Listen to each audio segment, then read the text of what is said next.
Mayam Bukumzari, Adam Ningmiribus Impact News ni, I Joyshree Usham na Impact News ki Manung Huna da Taram Nokchari. Manipur da Yamna Athouba development akoy na khara thingnajay haija batare haujiki matamda Athouba development high bataragadi national highways da bus Guwahati Dimapur Guwahati bus chain basing asi numit marini sure habsi chief minister na zu phongdokre aduga masira natana atopa mana akoygi 14 CSOs of Kanglai Park adagi Manipur gi MLAs mayam Delhi da kem tawduna NRC hana update tawduna census ko na pangthokna ba masigi damakta lobby kana tawri haibagi pauji akoyna dum thengnari ngasi di hawkers day obenina pauchi di phongdre adu bo akoygi TV gi pauda di ngarang mak si headlines okhibani aduna ngasi hawkers day numits raise da chief minister na yam fazaba wahi miyam da phongdo I madudi Manipur si chahi lising kaya antongan ba prup kaya na dumaina kundamina duna lakpa dukumba lamdam amani aduga masi pullap ngak akoy gyan tamina duna prup puding magna gyan tamina duna Manipur si ngak sen gadabani habi wafamju chief minister Waikem Channa maina phonglo kibalekre masida natana ngasi atopa thoram amadana excise department gi 79 suba raising day habatare anumit asreis da chief minister na excise department ji amna thagat khre yamna thagat phungdo khre Manipur gi economy da yam chauna mating pange haina mainen chief minister na phungdo khre loina na figure oina quote tawrabada chahi asigi march ki tha 2026 regina hozik fawbada excise department na revenue collection ji 29 crore rupees masi revenue collection tawre haina state ki economy da yamna mating pangle haina CM Kemchon na phungdo khre loina na Manipur da May 3 2023 gi crisis number moiraga yamna financially yam sota halle aduna khoi financially kano khumang chawshin na bayade chawkhat thorang da oina khoi mieng changminasi aduga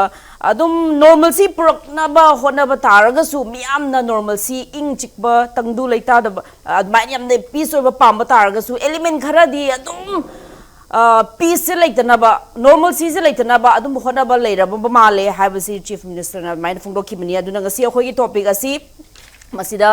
based oiduna pujarak pa topic Manipur who is blocking normalcy normalcy je lomak pame haba targadi lengak su pame praja su pame adu oi targadi kanano block tori base habegi question mark amagoloina na pujarak pa topic asida manung huna khana binaba lengsin biri ba expert panelist na ahan bada oza Dr. Yumnam Premananda head of law department Manipur University oza butaram nokchari akhoi gi ani suba panel member oza Khuraijam Athouba working president IPSA oza butaram nokchari and on my extreme right Lengshin Biriba Oza M Tombi President Shiv Sena Manipur Pradesh Oza Busu Taram Nokchari ngasi discussion hak dokcha basi ahan bada hak Oza M Tombi degi hak dokcha ge Oza Shiv Sena Manipur Pradesh ki site gi handak ikoi dana Union Home Minister Amit Shah da Manipur da NRC hana update tawhalu census na kona tawsi habige dukum macheron pisin kre habisi Oza na press conference da phungdo ki balai kre Oza Manipur gi situation ji uzik normalcy lakpani man ba but crisis su adum di leiba haibadi ngarang makta zu Senapati district gi Taphau area da nongoi kapna bagi thodok lei degi security forcing na combing operation yam chatharaga khusugulai yam khongwat pei pau ju ngasi mak adum lei oza as a politician ama oina kamaini imbi ya bage be ma keno ne ai hogiba thas ki tang ni panda imphal thadokoni aduga madugi tang taraga ni thoida ai che akoi honorable union minister se aina parliament mang da sang pina na bakan hona bani memorandum se masag unagi hedra ko adu laibuk thibam na ai chang bagi ta jaw pi hidre aduga akoi gi parliament ki khoi gi Shiv Sena gi leaders Dr. Srikan Eknath Shinde ma handak ikoi na cabinet minister ordo wa adu ba kano mani aina thajaja mani ko adu magi through da aina pira matung da nungda waram simana yogre na ngon hai ko khoi memorandum se je khoina Manipur da khoi je sahi 1947 ni hujik se mullaga dum khoi lam se low hai tare ne mulla low se maji habit ama khoi gi lamdam sida ton ba khoi gi borders dagi changsil lakwa illegal immigrants sina ꯑꯩꯈꯣꯏꯒꯤ ꯅꯪꯒꯤ ꯆꯨꯔꯆꯥꯟꯄꯨꯔꯒꯤ ꯁꯥꯏꯠꯁꯤꯃꯗꯤ ꯄꯨꯔꯥ ꯄꯥꯛꯇꯛꯅꯅ Tengnoupal district ꯑꯗꯒꯤ ꯃꯣꯔꯦ ꯑꯗꯨ ꯀꯥꯡꯄꯣꯛꯄꯤ this and ꯗꯦꯠꯁꯦ I think 936 villages recognize taunaba mamangi government do the haramado tauhidraba matunda madugi haidba 934 se subject to correction ko 934 villages se masi moigidi khoigi community amagi family si mi manga de hel yumama chongtho hale moise mapandigi sanglakpasing khopchalle haba lam lamsi khopchalle aduga state government recognize tauhidre taunaba hairpudu tauhidre ba beren gi matamda haitare exam beren gi matamda anyway hujik leiba train se message da khoigi khullamda yum tramari nga kun taba ayamani madu du khun samapan ga kun tramari ne ba unrecognized tauris adu gi du gi potse sum akhoi masi as India gi akhoi gi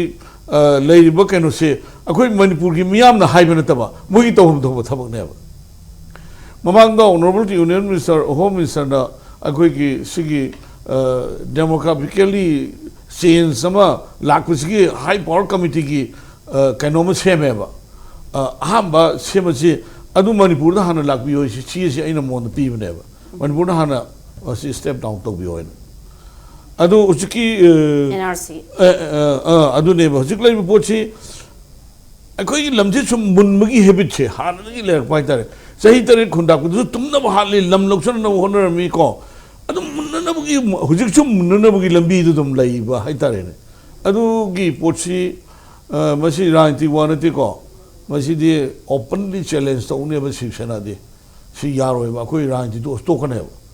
और hundred किस तरह कर step से सबसाने में आगे palm लोग तरवा शिव सेना दी अकोई करीनो कोई ओजा ओजी यूनियन होम मिनिस्टर की साइड की पी के मेमोरेंडम दुगी मसीगी कनसे आइना पाउ लोंजे बकांदा सिगिसी अकोई मनपुर की मियाम की सेंटिमेंट खंगना करीको बखरे तौरकने है कि असेत थाजो बदो अदुमदी मान पीरी है ना हाई अदो हुजिक अखोई मधुगी दो ऑफिशियल लोबे अनाउंसमेंट अम लेतमनिना मधुगी हाइबगी अथॉरिटी दो देंगोंद लेजदे अगा हुजिक लेबा ट्रेन सिदा हाइबा खुन समापुन का कुंट्रा का मरी सी करिगुंबा अखोईगी एनआरसी सी तौदना सेंसस सी तौरबे बेमको अदु लाकदुबा डेमोक्रेटिकली अखोईगी चेंज अम लाकबा मधुगी क्रैक डाउन लाकबदो मधुदु थेंगनगदुबा अखोईगी चारों सुरों द थिंग नौगुदर पोतो मधुगी पोतो याम अरुब भीम दला कने बा अजी अखोई की कनो है तारे मची अखोई ने एकदम लोइन तांथोक से है बा लहलगुम से है बनती को बेजियार में लेनी गमे न को अदगी कोई मियाम न पाम बेजियार में लेनी 1951 कनोगी ना 1961 62 काय न तौरी न स्वाइस चेन न बम लेगी दौरे अदु सिगी पोची 1951 sin चुमगने बा मरदी मतम दु अखोई की मणिपुर की अखोई की लेंगाक लोन लेजरबा अदुगा लेंगाक पुसिंग की इलेक्ट तौरगा लेंगाक सरबा लमदम अमने हैबा अखोई की पोचिबो बा अदुगी मतम दु अखोई की लेजरीबा फुरुप सिंग सिगी भोट थादबगी राइट फंगबा मी कामु सिंग दो अदुगी कनुसी 1951 सी पोची अदुन चुमगदा है खली को अगर अदुगी मतुंग एवरी इयर्स 10 years की मतुंग सेंसस तौबनिना अदुगी पोतुदा यावगी बदुसु गवर्नमेंट खलगा मधु मियाम की सेंटिमेंट खंगना तौबो फगनी को अदुगा 1951 द तौबसिना राइट बेजियर ओइने अगी मोनिको अदुगा सिमा कनोने हुजिकी 934 villages से युम कुनमरी मंगा ताबा कुन ताबा अदुगी मयामसी हुजिकी सेंसस दि यावहि तारगदी अखोइद लाकदुरिब पोछि अखोइद लाकदुरिब पोछि ओरेन अखोइसी करिनो अखोइगी योंग लोपु तान हाइगद्रा को नद्रा योंग लोपु तान अदुगी पोतु सोइदर लाकदुइनेबा यामना थ्रेटनिंग ओइबा याम थ्रेटनिंग ओइबा वार्मिंग ओइबा हंदकी पोछि अखोइगी सेंसस से कई एनआरसी तौद्रिन तौरबा अदुई पोतु सोइदर लाकनेबा अबगा अखोइगी लेरिबा वैली की हुजिकी लेरिबा अखोइ सिट अखोइ 40 लेरिबा सिट से सिदगी minus सोइदर तौगनेबा Mamdi population wise horen agugi kendra si assembly constituency si adugi potu de lakdei neba. Okay. Aduna masigi mangani haibagi nindon po makakta na taba. Akoi ipai puna thambiram akoi ahlaman kaya maran surely the Farsi toro hat kare iram dam sigi kannana mohona bada. Farsi Okay, so politicians singi da makta seats mangani habagi pakhat panata bida lamje oina mangi badare habagi adu hen nami pai baduni haina thambi bani ozan thambi bisi ya hujik yam akoi mang da tar si atai na teba rajniti si tawiyai tawdawiyai adagi vote lepayai leptawiyai gamen na mung lakani gamen na mung chakhini ko sahi manga khaki temporary kanone ba miyam na piba kanone heba authority power ne ba adugi potudi pura akhui gi aingon di adudi karim ta count tawdre ba ai thamoi di hojik le ba aingon count tawjri si ipai puna thambiram ba lamkhai lamje masjid changsal lei ba any khoi gi kano se ain yadaba ge illegal puna maksing se detector go deport to bi oba madida india su madu india gi government su state government su yabam to eba machi moi gi ni bana te ba khoi di akoi pai pu singi lamdu kanjage haibne ba akoi moi gi adugi issue du adu gi photo moi gi ni je bana te ba akoi phangam thok ba hang ne ba okay akoi phangam thok ba ne akoi ipai pu na thanam lamdu kan ge akoi isa gi right na tro yes adu gi du moi na sum na sum tawra ga di Raji Tono Tab ne. Raji Tono Tab. Raji Tono Tab. Second round mulak chake. Do lam later kan the Raji to ya na tiaba. Dra. I see can say yam na kanna khoi sum wanga na sentiment so we hengala kunina ngang baya do wanga tholokani no ai te ko. Okay, thank you Oza. Adana Mathang wanga si ha Oza Khuraijam Athouba working president IPSA lakchage Oza ngasi Hawkers Day gi thoramda chief minister na fundok pasi majority of the people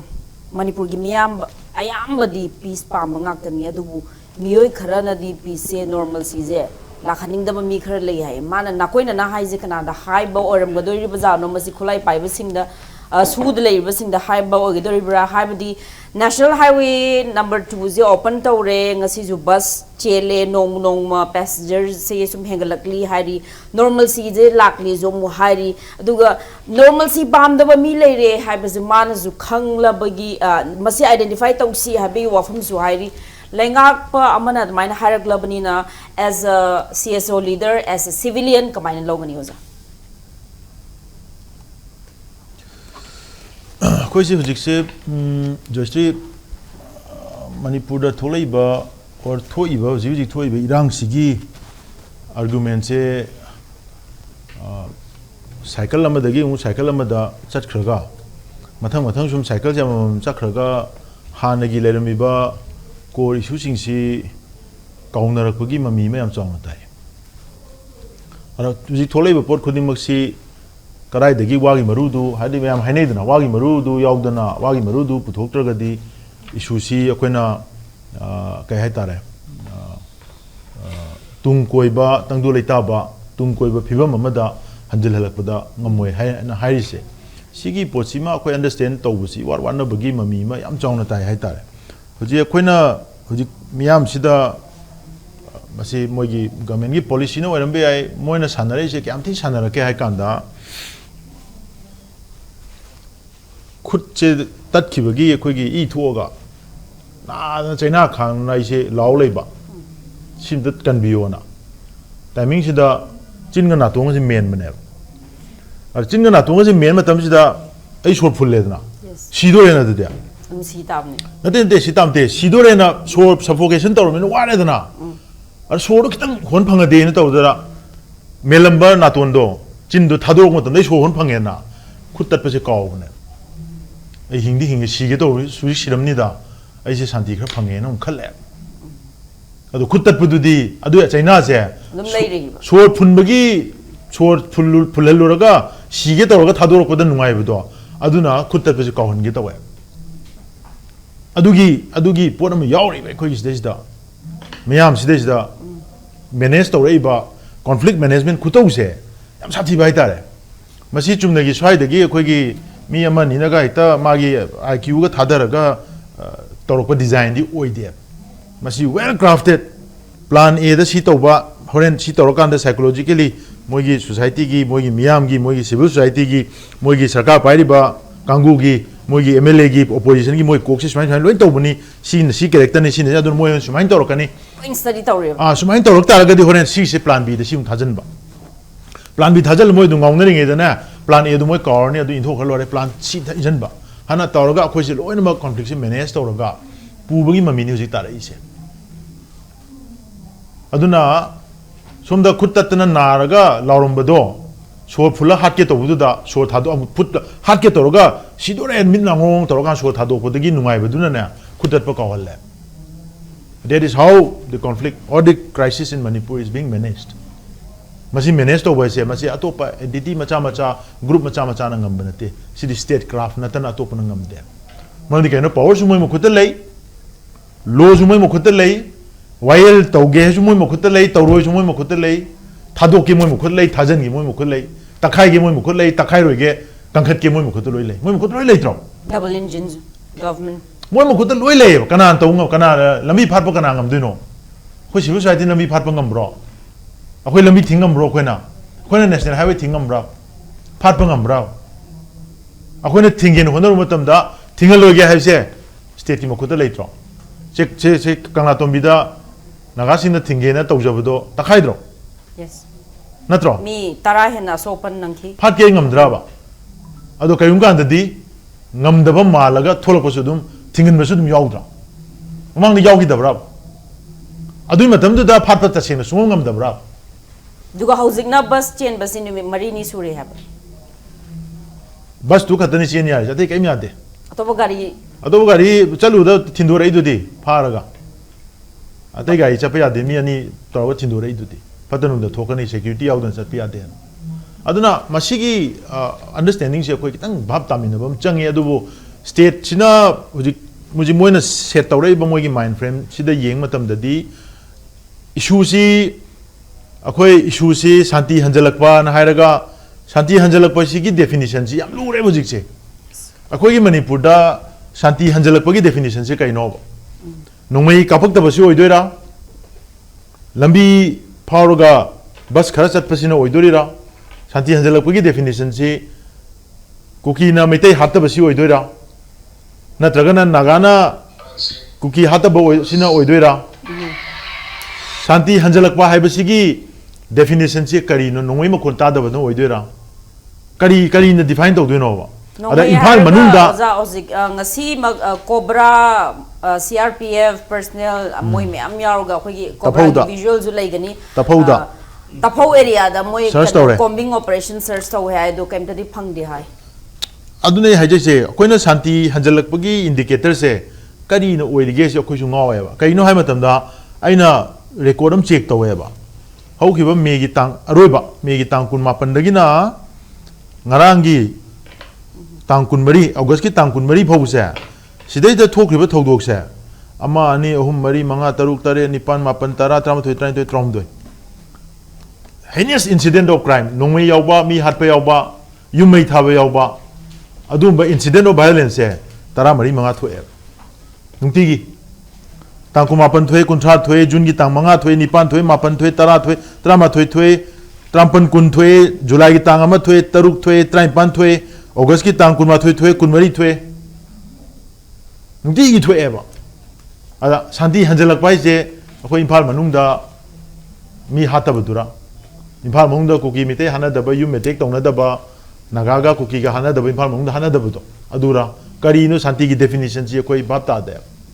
ar thokri ba tamthi ba thogdong mayam dugi wayel jina kadom da chakre hojik jenims da leri ba si ba sing si gi poche kaino tawdu se asi shanti hanjalak pai khudam la maramdi adugi victim gi group tu na lenga ki mayukta iho hobong amakta ba se masi shanti hanjalak pai khudam oidoira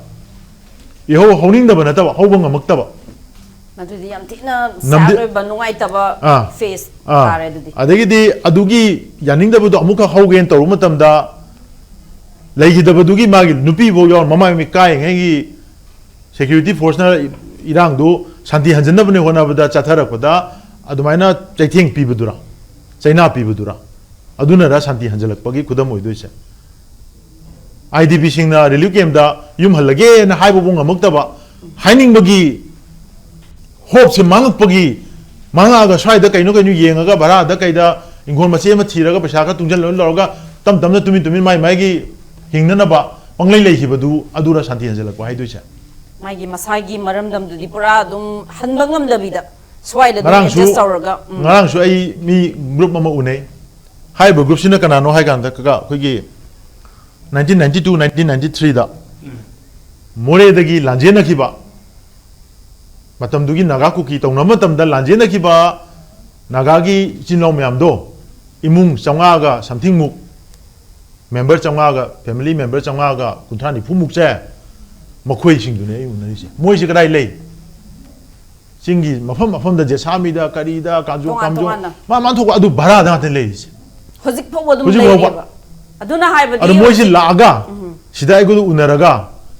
bara hundana ba karai do mafam amtang karai da khoi chingi karam ba jaga ta kamai to buya ge masi amtang chinbi buya bra kai to buya ge amta khoi da lengak ta haibu ngamdre aduk sang ro chahi kun muk se haibu ko do adu santi hanjalak ko bra de chahi home visa displaced ho giba sing moi na exactly adu da santi hanjal do ba kangu do adu na tumin le ki bu naga ku ki rang loi ren lo ri ne almai to da hujik su mu 2023 May da ho ki be irang si adu da victim moi ki ba almost 65,000 70,000 gi IDPs me am se ku ki gi obai metai gi obai anybody obai makhoi mayam si lenga ki mayok te yum hanjan jerge na haib lep ki base aina kokomi kan bener oi tha ma chupna memorandum pi yes natra nimit khudingi adu mana da mathun da hap tre natra kaim pokum lak tre to we aba to re akhoi su ngam dam ni na kyam kuina tha ma to kyam kui to ne ngarang magsi IDP representative khara ga CM ga su na ki assurance GP assurance ha tani matam du assurance ne una dana una di adbaina haina ramaga akoina ngamdabadagi tumina laithokre aiju pham matam loire anobo convener la anobo convener na mu IDP mi unaraga mu chathare ado akoi tumina leikre lenga ki mak to akoi ihok tawdre santi hanjale haira ba duiti irang klaktre santi hanjale haidoira ala santi hanjan bagi definition ji lenga kwai ba mi su confuse pa mala natragana irang nongoi bu kapok tadi mi bu sidra ga di di phare atai du di khara u da dun loi ngam pote hana khandor pagi am laina ilai laina u tho bra ozan ta puja achum mani ngasi gi akhoi discussion gi topic is what is the definition of normalcy har man hena pharam go man salakle oza the second round amung lak chege mathangi wahanga si ha oza Dr. Yumnam Premananda the lakchege oza legally as a law professor sumi ko matamda oza na zo hare normalcy je kari no khoi micham gi damak tadi as a CSO leader micham gi damak tadi my definition je ko ngaure lengak na haiba ama normalcy je kari da haik dor binore oza law gi mieng da yeng ko matamda so many incident of violence ki incident mai ama mamang tha da inu mai am tawre have je oza na zu thambiri aduga hojik leiba phibam National Highways di hangle haiba but only the escorted bus ti chat payaba to padi yadaba mayam si yang pomatamda legally India ge constitution da Manipur gi phibam jibo normalcy da hanjalakle hagidori browser India da khwai da gi shanti leiba leibak si di Manipur ne lobe khoina we are role model for the whole India si shanti leiba ji kamai khanga da ga da mag indicator si mai sarkar do khangne ko sarkar na di shanti hanjale hai mina adum yare na ko now we are peace halen lo be are koina prithvi na ti prithvi ga chawang India ga khwai da gi shanti lebi state ha ga di Manipur hai be are kaina kan da khoi bus sele natra mi di satpa yate bus di satpa adu so akhana bus khara warang gone ba bus ta hoto to poto thojam di yaro bus winger so adu akak na winger warang gone ba winger akoi winger chama ai gai thojam di yaro ni ga so kaino ki wani han ayaba mong ne du tongam pote anytime ne that ki doini that's different history ni so ina phagi tok jabani aseng badi shanti ai ba wahi di yaw de constitution di constitution yaw si di public order si public si the order ma law and order si law order chat ka ne aduna ni law and order laitre si law na proctus order di just order do na te ko society do man taw da ba niti niyom sing amna phajana taw du order ka aduna law and order ai se aduna akhoi sta law and order si law di lei order le tabi bari ana public order ga hai police ka state subject ne amu hal am ko te ga chamane akhoi sta su akhoi si irang si luoi ra amu hogole ba ta de irang si hogole loi hai su yari bra ho si adum sarkar sabum nam do mare aduna ai wa khanda di akhoi si shanti hanjali hai si di ai di ai oina di masidi yaba ngamoi shanti hanjali hai du sum pa ngang na ben ngang da ya da mina shanti bu kai hanjali ge hen hengal ini manipur irang si di manipur irang si hengal ini aina hoju sum pa ba da theng si lai ki wani ko si di kan mondang na to bu di yaroi akhoi gi global peace index hai se mana kanoni institute of economics and peace ki makha da laiba 23 indicator of peace ti lai lai te hanjale khange 23 indicator ai man ada maru oi si moina tare ni decline in conflict and violence hai prithvi gi sina manipur da nongmai kap thok option si decline to ra hai si still question ni nuti dum kap nei adum yu mai thane natra sima adum phelo re ada return of the displaced person quite maru ba manipur da normalcy lai lai ti si kamai khanga da ge hai only one barometer ni displaced person sing intern displaced person sing si magi mafam da amuk han gi bam chang resettle to bam adu report te khoi kam ta je de ne chusampu gi mi ju karam kan resettle to du gi sibu government gi plan ga le ra ba chusampu maitei are the one of the original settler of chusampu district ni ada maitei sing gi karam kan da amu resettle to du no ji gi government gi plan ga se khoi ta dri ba sibu to ada gi di technopal gi more subdivision si how river land si di cost mayam lengoni adu gi manung da root over course of the suspension operation of the India government adu putok toga ai wa khana si ethnic cleansing report in law ko ethnic cleansing se Susampur ga technopal ga simaro technopal international market is policy look is policy ka asi control to ko do ni Susampur se hayeng district council ka ke pira su ko gi ethnic line semak pada si amta lehalo do ni mete sai sai na ba thok ta na ba ada housing na mu kangpok pi ka ke tar ko si da mu naga da mu attack to ko wari ne ba ko theory bo adu pot lai benina Susampur ka kangpok pi ka si kanoga Susampur ka technopal ka si ethnic cleansing complete ni more de metem litre ada gi di more de mete ka the police station da bu lanta se le na adu kan da ha na Susampur da metem litre si unless until resettle to de khai di shanti hanjale so highway aro normal ji highway aina highway na te ko ai de akhona sum haram ba ni yawram me hoje global peace index yawram me return of displaced person ne ko si zero return of displaced person singya tamya ge adai taina bada aduna wari em ne ko adu tawdo ba main ori ba Susampur ga more ga sidi kaimta return to dri natra adagi amana disintegration ma yare adagi restore public infrastructure and the services ai siju tawde ne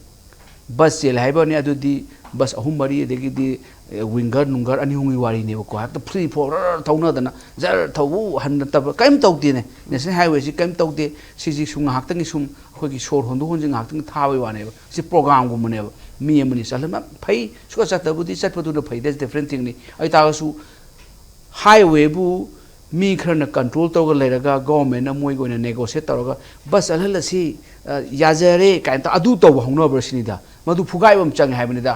whoever obstruct the highway irrespective community irrespective xyz loina action logo do moi mathakta ngasi bokta highway bu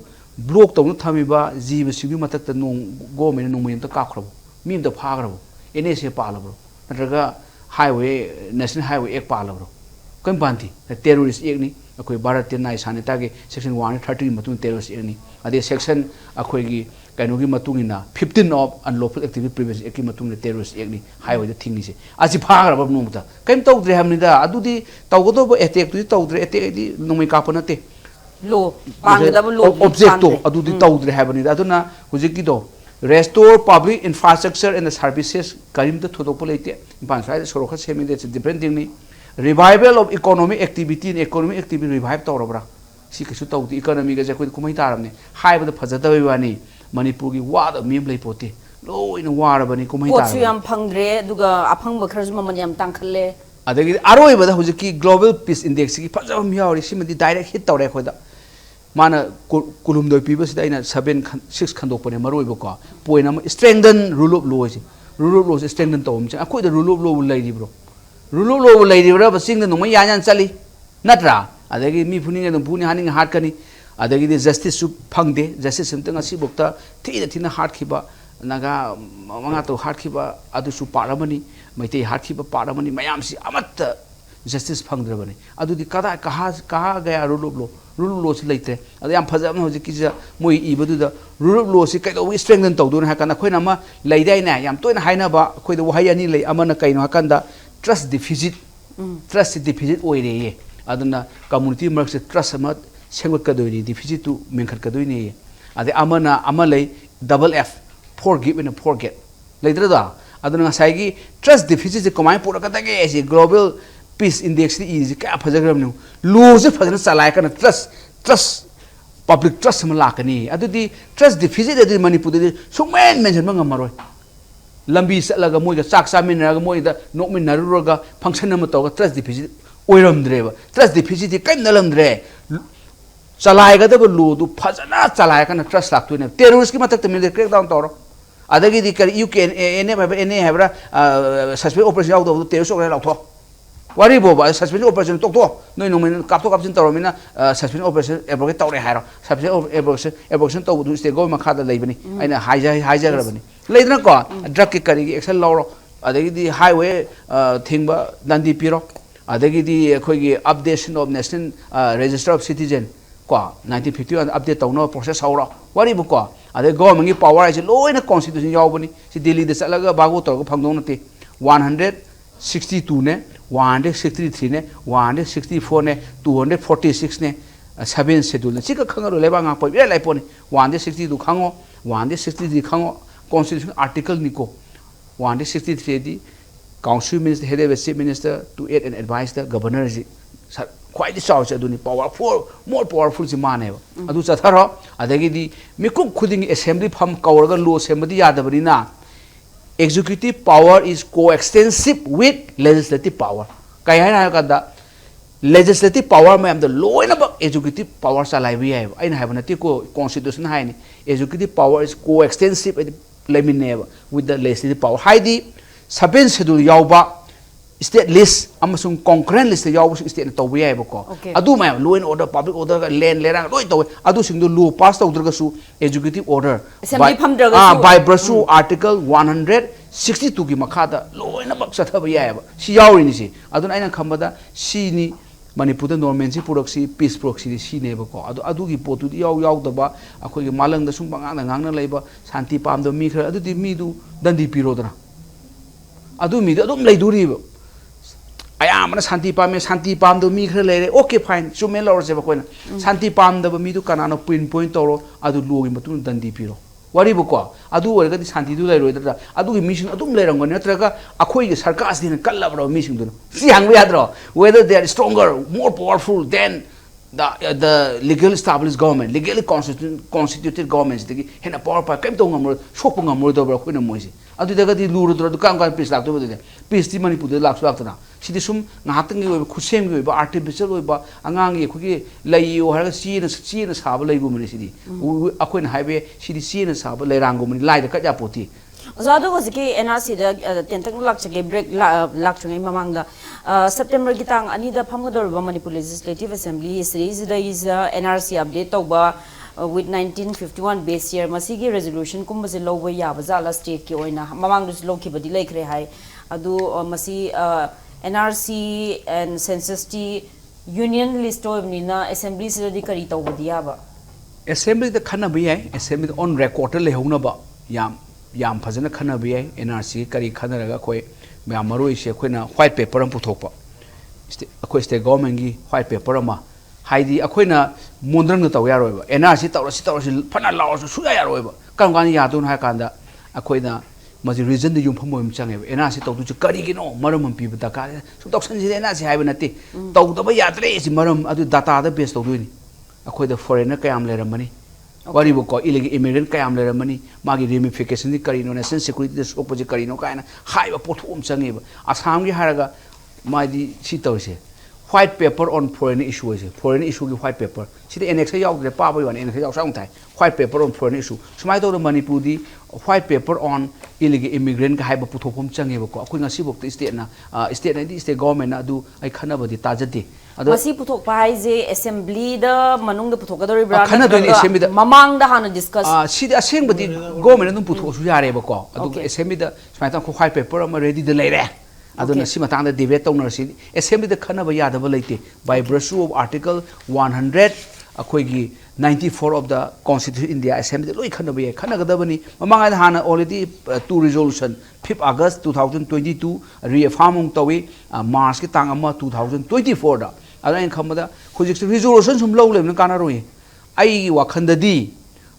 assembly da si ong ba khana re khana ba yare Sarvanda Sonowal against a Union of India case 2005 case black over a horrible second high. Adugi case da Sarvanda Sonowal Ampazavamna mana pera number 30 high. Assam say Assam is facing aggression.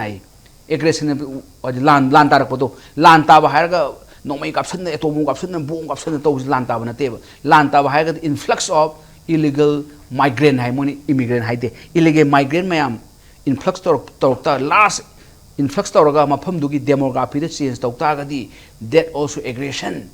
that aggression ani raksine India constitution da article 352 ama 355 da ama adugi aggression duni that's action aggression in law aduna government India should take any measure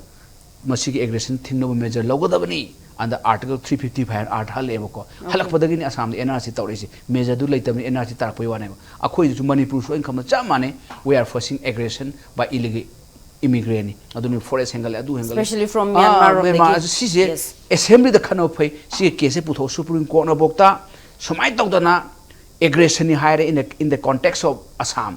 aduna si sa mana korari loktar supreme court na haiba si law leni by virtue article 141 aduna Manipur su why not we should say we are facing aggression na je aggression do laire approve tawta ga di adum union India na khuthara ne bako NRC obe na traga 352 Article 3 proclamation emergency lauthoga takthara rebako aduna sigi posi adoma changhin phayebako sum assembly na phamma sum phambar lepra tro sum resolution we are urged kan tawun kana ro aduna tawba yana action dom changi kaino India sidi federal ni akoi India ki constitution ga han article da hai se India the union state India means border itself the union state is union state ina state ki yada ga di union to dia ro ku state se sound changi adu ama ka hai lo sinje ge first round se sida yam maru se sound sorang oidra ga su akoi ki Sarvanda Sonowal case ama le aduna 2007 ni sai 5 ki 2007 ka phajare man pera number 18 da is akoi unless until we have a political will ama le ta ga di akoi gi illegal immigrants se deport tawdana dictate tawdana kaim ngamo ha man aduna you should be a political will ma changi ha ba ko amai tawna Manipur government se political will ma le se assembly se debate tawro khana ro political will du le ra ba loi tholani okay aduna angang oi da ku nang su hangang goni para writing where there is a will there is a way adu khangbi ga do yes thank you so much oza ngasi gi topic Manipur who is blocking normalcy break e matung da khana jaki